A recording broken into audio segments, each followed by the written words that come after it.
Regardez sur la gauche de votre écran, cérémonie protocolaire. Les Sud-Africains sont en train de saluer les officiels. Un homme arrive avec le maillot de l'Angleterre, tranquille, peinard. Il se saisit de la Coupe du Monde, il a brandi, ses copains prennent en photo quand enfin arrive la sécurité. Lui s'est fait plaisir.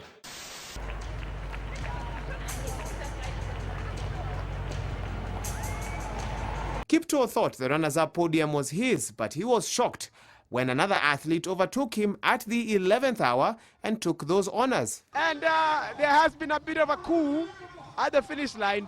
An argument immediately ensued as a man suddenly appeared and claimed second position. But race organisers would rule that Julius Njogu had reaped where he had not sowed by pretending to have run 42 kilometres.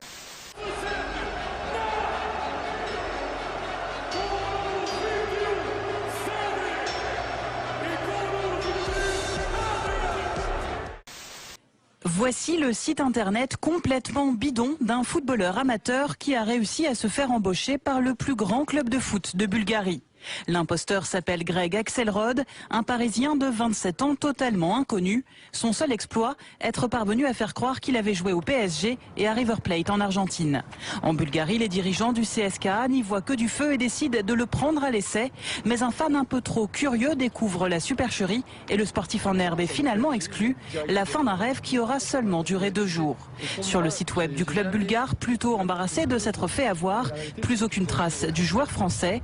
Mais Greg Axelrod rêve lui toujours d'être sous les projecteurs. Récemment, c'est sur le plateau de Tournai-Manège qu'il a tenté de marquer des points. Alors il n'est peut-être pas le meilleur footballeur du monde, mais il a eu le courage de répondre à nos questions en direct tout à l'heure. Greg Axelrod qui en profite pour mettre un peu d'ordre par rapport à tout ce qui se dit sur son compte, notamment sur Internet. Non, j'ai jamais joué en D4 anglaise. J'ai joué au Pays de Galles, dans un club qui s'appelle Cambronne. Et en fait, j'ai repris le foot à 17 ans. Je me suis fixé un challenge. C'était d'aller le plus loin possible. Je partais de rien. Je m'entraînais dans un petit club de district qui s'appelle Bécon-les-Granites. Et voilà, je suis arrivé au CSKA Sofia. Ok, peut-être en donnant des faux arguments, en laissant planer le doute sur le PSG, mais aussi parce que voilà, j'ai fait le maximum, j'ai fait sacrifice dans la vie. Et puis je voulais montrer que quand on croit en son rêve, il y a quelques fois ça peut marcher. Et vous regrettez pas donc le mode employé, le fait d'avoir... parce que vous avez quand même un peu menti à tout le monde dans cette affaire. En tout cas, vous avez joué sur les ambiguïtés. Sur mon CV et dans ce qui a été dit, j'ai été voilà, avec la section amateur. J'ai laissé planer le doute en ne mettant pas section amateur sur mon site. Mais après, tout le reste est vrai. Je me suis entraîné en Argentine et les clubs ne sont pas stupides. Ils prennent pas un joueur. Je dis bonjour, je m'appelle Greg, je veux faire du foot. Et on dira, ah, bah, ok, viens au CSKA, bienvenue.